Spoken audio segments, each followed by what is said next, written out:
우상호 정무수석이 뭐라고 얘기를 하냐면 우리도 운영을 해보니까 현실적으로 특활비가 없으니까 어렵더라. 그래서 살린다 이렇게 얘기를 했잖아요. 그게 말이 됩니까? 본인들이 3년 전에 정권을 운영했던 분들입니다. 불과 몇 달 전에 특활비 이제 필요 없다. 전부 영수증 제출하고 투명하게 국가 예산 써야 된다라고 주장했던 분들이 본인들이 집권했다고 해보니까 필요하더라. 예전엔 안 써봤습니까? 그러면 그럼 예전에 썼던 특활비 다 토해내야죠. 그렇지 않잖아요. 국민들을 바보로 하는 겁니다. 내로남불이고요. 정말 후한 무치입니다. 이건 정말 얼굴이 두꺼운 거고. 여당 이야기도 조금 드려보려고 합니다. 이제 사실 비슷한 시기에 여당 이제 뭐 조금 더 빠를 텐데요. 8월 2일에 이제 전당대회를 앞두고 있습니다. 현재까지 두 후보군은 이제 박찬대, 정청래 의원 두 명의 사실상 모두 이제 친명 후보들로 이제 어떤 2파전으로 전개가 되고 있는데 의원님 입장에서는 뭐 국민의힘이 어쨌든 상대해야 되는 당대표로서는 어떤 후보가 조금 더 좋다고 보시나요? 저는 뭐 저희 정파적인 이해관계를 떠나서 의회 국회에서만 보면 저는 좀 의회 정치의 원리에 충실한 분이 어쨌든 당의 수장이 돼야지 된다라고 생각을 하고 있습니다. 그래서 솔직히 말씀드리면 정청래 의원이 법사위원장을 하면서 소위 그분이 굉장히 부적절한 얘기를 많이 해서 저희에게는 우리 정치권에 흔히 하는 얘기로 땡큐죠.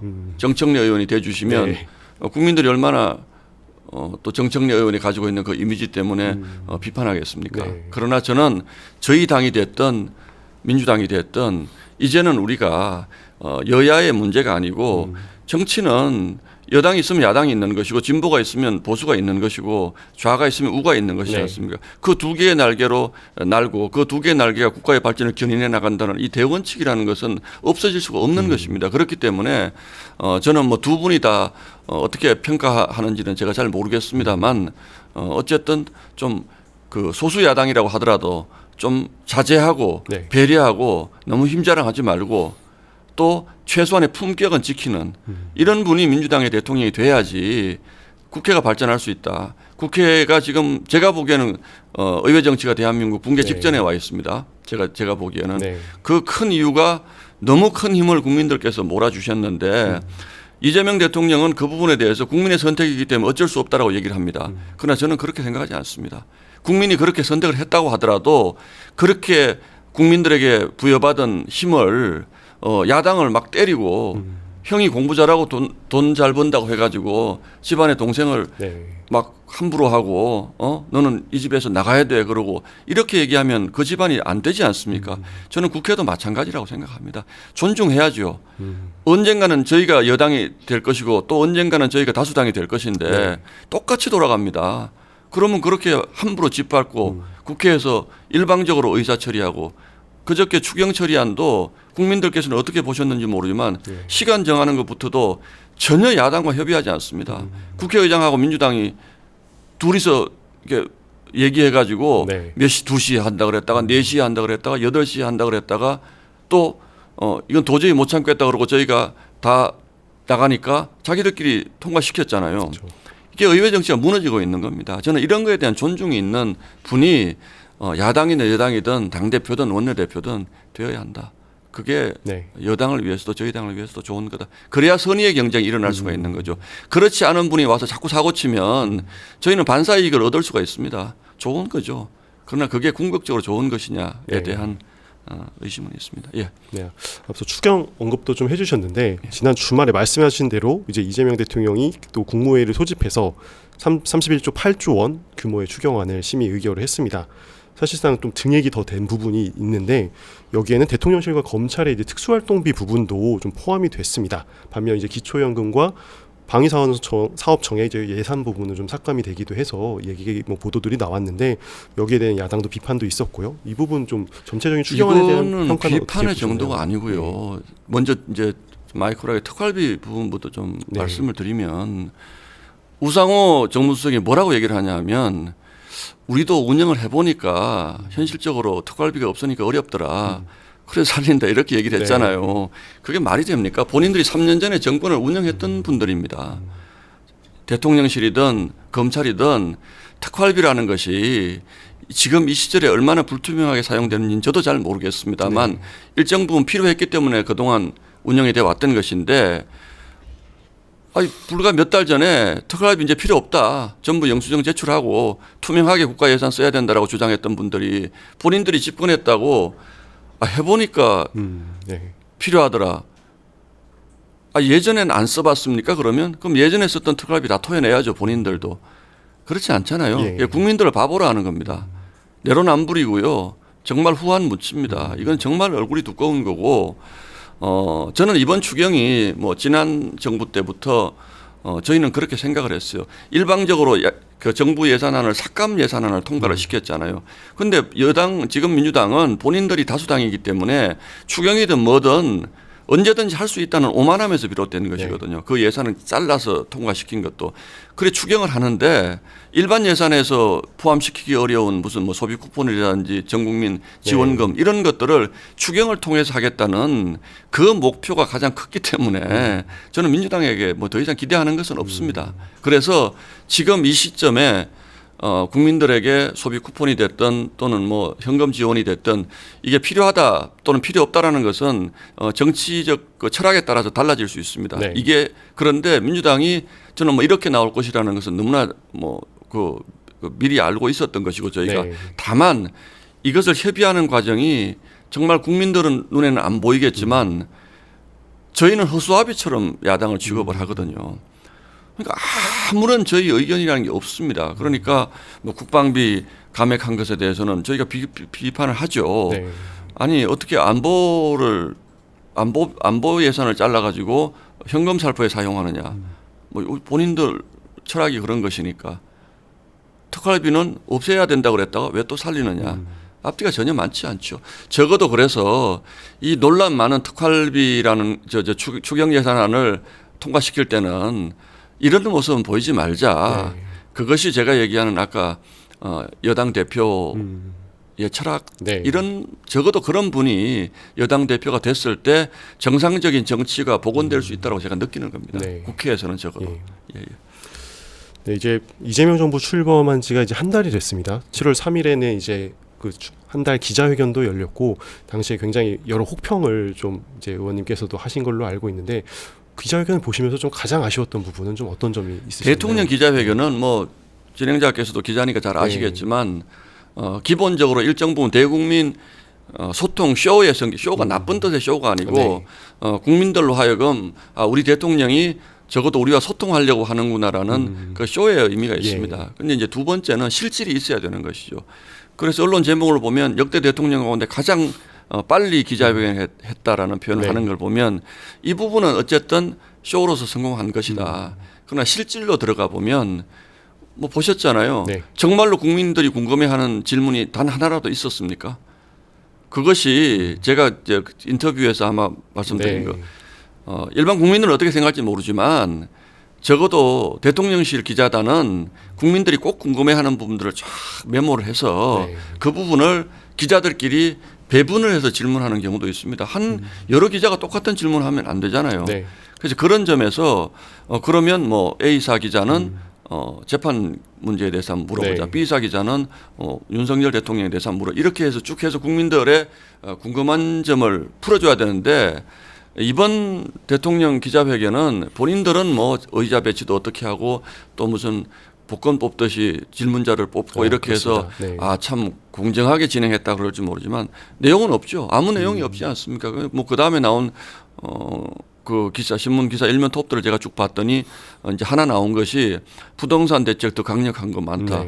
그거 뭐 상식적인 얘기 아닙니까? 부동산 대책이 수백 가지 수천 가지가 나올 수 있는 것인데 우리가 어떤 대책을 어떤 스케줄을 가지고 하겠다라는 것을 그걸 얘기해야지 적어도 대통령이 기자회견이라고 하는 것이지. 부동산 대책 우리 많이 있어요. 그러면 어떡하라고요? 집을 사라는 겁니까? 말하라는 겁니까? 그러니까 그런 점에서 국민들 눈높이에서 봤을 때는 참고할 만한 것이 전혀 없는. 그러니까 굳이 이런 기자회견을 30일 안에 서둘러서 할 필요가 있습니까? 좀 더 장관 임명되고 그 장관들과 의견 조율 좀 하고 그렇게 해서 기자회견을 해야지. 지금 국무총리 인사청문회도 저 난리를 치고 끝냈는데 장관 지금 하나도 임명이 안 됐는데 기자회견이 바쁩니까 그렇게? 저는 그런 점에서 네. 그냥 일반 국민들 입장에서는 빨리 했으니까 잘했다 이렇게 생각하실지 모르지만 쇼의 성격이 훨씬 강했다 그렇게 판단하는 건 평가하는 겁니다. 네. 예. 이번에 이제 법사위로 소속으로 옮기신 걸로 알고 있는데 혹시 좀 배경은 있으셨나요? 뭐 아니요. 저는 이제 원래 기재위에 네. 있었는데 이제 첫 번째는 법사위 간사를 하던 유상범 의원이 원내 수석 부대표로 네. 가면서 이제 그 자리가 공석이 그 법사위 위원이 한 명 부족해서 저희가 앞으로 굉장히 저희가 법사위 때문에 고생을 많이 했거든요. 네. 그래서 뭐 제가 대변인도 하고 했으니까 법사위로 좀 가줬으면 좋겠다 그래서 네. 뭐 제가 흔쾌히 수용했습니다. 예. 이제 뭐 여쭤본 것도 이제 법사위 관련해서 이제 사실 법사위에서 이제 뭐 앞으로 검찰개혁 법안, 민주당에서 발의한 뭐 검찰개혁 사법이나 이런 부분들에 대한 상정되고 심의가 이루어질 텐데 사실 말씀하신 기자회견 부분에서 그런 질문이 좀 하나가 있었고요. 그래서 굉장히 좀 여러 아마 야당에서 굉장히 반대를 많이 하실 것 같은데 민주당에서는 뭐 추석 전까지 해체를 완수하겠다 이런 입장까지 나오고 있습니다. 좀 검찰 개혁 문제는 그 어떻게 부분도 봐야 될까요? 뭐 오늘 네. 기왕에 나왔으니까 대통령께서는 추석 전이면 얼개 정도는 나오지 않겠는가 이렇게 표현을 했는데 예. 실제로 국회에서 벌어지고 있는 건 굉장히 속도전이거든요. 이미 법안이 4개 법안이 다 나와 있고 이제 이번 주에 저희가 공청회가 지금 잡혀 있습니다. 네. 그렇기 때문에 공청회도 사실은 법안 내기 전에 하는 게 맞죠. 그렇지 않습니까? 네. 그리고 숙성 기간을 거쳐서 이런 중요한 법안 내는 이미 민주당은 얼개가 다 잡혀 있습니다. 쉽게 얘기하면 검찰 해체입니다. 그래서 이거를 이제 밀고 가겠다는 것이 민주당 입장인데 대통령은 제가 느끼기에는 이게 굉장히 국민적 논란이 큰 사안이기 때문에 본인은 굉장히 본인이 온건하게 합리적으로 속도 조절을 하는 것처럼 그렇게 국민들께 얘기했지만 그건 역시 국민을 호도하는 것이다. 네. 지금 국회에서 벌어지고 있는 상황을 보면 아마 공청회 끝나면 바로 법안 지금 저희 법사위에 와서 소위로 지금 가 있는데 네. 바로 올려서 통과시킬 겁니다. 그래서 지금 민주당 의원들 얘기를 들어보면 이것에 대해서 뭐 큰 이견이 없는 것 같아요. 그래서 검찰을 해체하고 이제 검찰에게는 기소할 수 있는 네. 기소하고 이제 재판을 진행하는 그 역할만 주겠다라는 것이 이제 검찰인데 물론 이런 부분들이 민주당이 쭉 추진해 왔던 것은 사실이지만 어쨌든 헌법과 충돌하는 부분들, 뭐 검찰총장이라는 명칭은 어떻게 해야 되느냐 뭐 이런 부분들이 있지 않습니까? 그래서 이런 부분들에 대해서 이렇게 무리하게 이것을 추진해야 되는 이유를 저는 도무지 모르겠고 네. 그러면서 이번 추경에 또 검찰 특활비는 다시 살려놨고 그래서 잘 모르겠습니다. 이게 네. 도대체 민주당 내부에서 어떤 방식으로 이걸 추진하려고 하는 것인지 뭐 다수당이고 집권당이 하겠다면 가는 것이지만 네. 다시 한번 말씀드리지만 이게 과연 대한민국의 국민들의 전체적인 그 이익을 위해서 부합하는 것인가 이런 부분들에 대해서는 저희가 끊임없이 문제 제기를 할 수밖에 없습니다. 저도 기본적으로 검찰 개혁이 필요하다라고 생각하는 사람입니다. 네. 일정 부분 검찰이 국민 위에 군림하려고 했던 것도 우리 역사가 다 보여주는 것들이고 예. 이런 부분들에 대해서는 우리가 손을 대야 되겠지만 그러나 무작정 검찰을 무슨 역사의 죄인인 것처럼 이렇게 단죄하는 것도 문제가 있다. 왜냐하면 그동안에 대한민국에 꼭 무슨 정치 검사만 있었던 것이 아니고 수많은 정의로운 검사들이 대한민국 국민들을 악으로부터 보호하기 네. 위해서 노력한 것 그거 다 부인할 수는 없죠. 이제 그런 것들이 뭐 완전히 검찰을 악의 소굴인 것처럼 묘사하는 지금 민주당 정부에서 예를 아주 특정해서 말씀드리면 그 동부지검장 된 임원정 검사님 같은 네. 분은 본인이 검찰로 지금까지 있으면서 검찰을 무슨 악의 축인 것처럼 그렇게 표현을 하지 않습니까? 네. 그래서 그런 기조로 개혁이 됐을 때 그는 올바른 방향의 개혁이 될 수가 없고 반드시 후과를 우리가 치를 것이다. 저는 네. 그렇게 보고 있습니다. 예. 알겠습니다.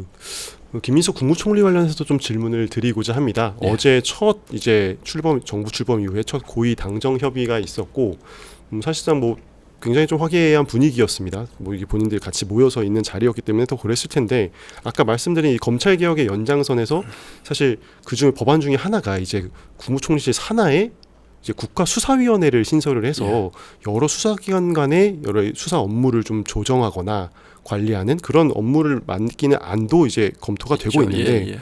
그런 이야기와 함께 어쨌든 굉장히 실세 총리로서 김민석 국무총리가 거듭나는 것 아니냐 이런 이야기들도 있고 그러면서 동시에 야당의 좀 견제 기능이 더 약화되지 않겠냐 이런 우려들도 있습니다. 아닙니다. 뭐 저는 그렇게 생각하지는 않고요. 예. 뭐 역설적으로 실세 총리가 아니면 저 정도의 흠결이 많은 분을 임명할 수가 있겠습니까? 실세라고 저희도 생각을 하죠. 네. 그러나 뭐 실세 총리가 꼭 나쁜 건 아니잖아요. 실세 총리도 잘하면 허세 총리보다는 허수아비 총리보다는 더 나을 수도 있는 것이니까 그 부분에 대한 기대는 하지만 네. 그러나 적어도 우리가 총리 정도를 바라보는 국민들의 시선이 어떤 것이라는 것은 아마 이 정부도 계속 고민해야 될 지점이라고 저는 생각을 네. 합니다. 그래서 지금 잊혀졌지만 김문석 후보가 뭘 할 때마다 그런 얘기가 나올 것이고 또 장관 청문회에서도 그게 계속 네. 예시가 될 것이고 이런 점이 하나가 있고 이 부분도 꼭 말씀을 드려야 되는데 총리실 산하에 그 아주 거대 수사기관을 두겠다고 하는 것은 네. 우리가 그동안 검찰을 개혁할 때 가장 요체로 삼았던 것이 정치로부터의 독립입니다. 네. 그래서 검찰 독립이라는 표현을 늘 쓰잖아요. 그래서 검찰총장도 임기를 보장하고 있지 않습니까? 네. 너는 정치 눈치 보지 말고 열심히 수사만 해라라는 그런 취지이지 않습니까? 네. 그런데 그런 뭐 진짜 어마어마한 권한을 가진 수사기관을 총리실 산하에 갖다 넣었어요. 그러면 우리가 이런 상상할 수 있지 않겠습니까? 김민석 후보 총리가 그 수사기관을 다 본인 손에 쥐고 있다고 생각을 해보세요. 그럼 이게 국가가 올바로 가는 방향일까요? 저는 그렇게 생각하지 않습니다. 네. 예를 들어서 미국에 그 CIA 국장 같은 사람들 수십 년 동안 하는 사람들도 있습니다. 그게 왜 그러냐 하면 국가 안보에 관한 것은 여야가 없다는 것을 그렇죠. 실천하는 겁니다. 네네. 그것이. 그래서 저는 이번에 저희 검찰총장이 8개월 만에 물러가는 것을 보면서 정말로 뭐 이분이 본인의 소신이 어땠든 그건 잘 모르겠으나 대한민국 아직 멀었다라는 생각을 개인적으로 하는 겁니다. 네. 그렇게 역관주의 인사를 하는 그러니까 대통령 바뀌면 다 바뀌잖아요. 미국은. 그런 나라에서도 수사를 담당하는 검사라든지 국가 안보를 담당하는 뭐 우리로 치면 국정원과 CIA 같은 이런 부분 사람들은 철저하게 정치로부터 독립시켜 주거든요. 네. 그거는 자제입니다. 제도적 자제입니다. 그것이 미국을 이끌어온 것이고. 근데 대한민국은 저희도 돌아볼 점이 있다는 거 부인하지 않겠습니다. 네. 그런데 김민석 총리 같이 민주당에서도 정말 정파적인 분이거든요. 제가 보건대는 그런 부분을 총리로 임명하고 그 밑에 수사기관을 맡기겠다. 그러면 뭐 총리실 산하에 특검단이 꾸려지는 네. 거죠. 그럼 저희 같은 야당 의원들은 끊임없이 여당으로부터 어떤 뭐 수사받을 수 있다라는 뭐 이런 공포감 이런 걸 가지고 일을 해야 될 네. 가능성이 높아지는 것이고 그게 우리 국가에 도움이 되겠습니까? 저는 그런 거 민주당 자제해야 된다고 생각합니다. 이거 자제하지 않고 그냥 밀고 가면요 틀림없이 본인들에게 부메랑이 돌아갑니다. 네. 저는 그렇게 확신하고 있습니다. 예, 예. 알겠습니다. 마지막 질문으로 이제 앞두고 있는 장관 청문회 관련해서 좀 말씀을 드리려고 합니다. 사실 굉장히 많은 장관들의 인사청문회가 지금 예정되어 있는데 뭐 이진숙 교육부 장관 같은 경우는 제자 논문 표절 의혹이나 이런 부분에 대한 화장이 좀 커지고 있고요. 정은경 보건복지부 장관도 이제 남편 관련된 의혹들이 좀 나오고 있습니다. 뭐 여러 후보자에 대한 의혹들이 동시다발적으로 나오는 상황인데 뭐 의원님의 개인적인 의견일 수도 있고 당에서 봤을 때는 좀 이 후보자의 같은 꼭 확실하게 검증이 필요하다. 크게 먼저 말씀을 드리면 네. 정상적인 정부라면요 이 정도 후보자들이면 5명은 저는 낙마가 돼야 된다고 생각합니다. 그런데 장관 인사 잘했다라고 평가하는 분들도 있어요. 적어도 저희 진영에서도. 네. 그런데 세부적으로 들어가면 과거의 경우와 비교하면 자격 미달인 분들이 너무 많습니다. 그런데 왜 국민들이 관심이 없냐? 물론 정권 초기 때문에 네. 뭐 허니문 기간이기도 하지만 김민석 후보자를 봤기 때문에 저 정도가 통과가 됐는데 이분들을 낙마시킬 명분이 없죠. 첫 번째는. 없습니다. 근데 예를 들어서 이진숙 교육부총리 후보 같은 경우에는 제가 보기에는 그냥 표절 수준이 아니고 제가 보기엔 논문 절도입니다. 그 정도는. 한 가지만 예를 들면 제자 논문을 그대로 본인이 50% 그냥 카피킬러 제 개인 의견이 아니고 네. 표절을 판단하는 프로그램 돌려봤더니 51%의 표절률이 있는 논문을 본인이 그냥 그대로 가져가서 뭐 한 달 뒤니까 올렸다는 네. 거 아닙니까? 네. 절도죠. 그리고 이진숙 후보자는 제가 봤을 때는 교육자로서 소위 학생들이나 또는 밑에 있는 교수들에게 할 수 있는 갑질의 전형을 논문 분야에 적어도 논문 분야에서는 다 보여준 것 같아요. 네. 뭐 2000년대 이후만 해도 한 10여 건 있다고 하니까 문재인 정부 때는 뭐 고위공직자 안 되는 뭐 7대 기준 이런 거 있었잖아요. 뭐 네. 논문 표절 뭐 실제로 그 낙마하신 분도 있고 또 뭐 음주운전 있는데 지금 이 정부는 그런 기준에 대해서 말이 없습니다. 말이 없어요. 그럼 어떤 범죄자도 그냥 여당이 밀면 될 수 있다는 거잖아요. 이게 국가를 위해서 도움이 되겠습니까? 그래서 저는 이 부분이 대통령 본인의 사법적 문제, 총리의 사법적 문제 이런 부분에 대해 덮여 있기 때문에 어떤 누구에게도 이제는 이렇게 하지 말아라는 얘기를 못 하죠. 그리고 앞으로 이런 문제 가지고 일반인들이 어떤 뭐 문제가 됐을 경우에 당신 잘못됐어라고 국가에서 얘기할 수 있겠습니까? 저는 못할 것이라고 봅니다. 그래서 이진숙 후보자라든지 또는 정동영 후보님 같은 경우에도 아니 가족이 어떻게 태양광 업체를 운영을 하면서 거기에 유리하게 하는 법안에 본인이 서명을 하고 이렇게 할 수가 있습니까? 이거는 도덕적 해이의 극치죠. 이런 부분들은. 또 뭐 여러분 계시잖아요. 근데 이게 뭐 이진숙 후보자도 청문회 가서 얘기하겠다. 하루면 버티면 끝나니까. 김민석 후보가 그렇게 했잖아요. 자료 하나도 안 내도 나 청문회 가서 해명할게. 그리고 해명 안 하고 그냥 끝났지 않습니까? 저는 그래서 이 정부의 이런 도덕적 불감증 이런 부분들이 이재명 정부의 앞으로 큰 리스크가 될 것이다라고 저는 분명히 예상합니다. 예. 알겠습니다. 예, 지금까지 신동욱 국민의힘 의원 모시고 얘기 나눠봤습니다. 오늘 좋은 말씀 감사합니다. 예, 고맙습니다.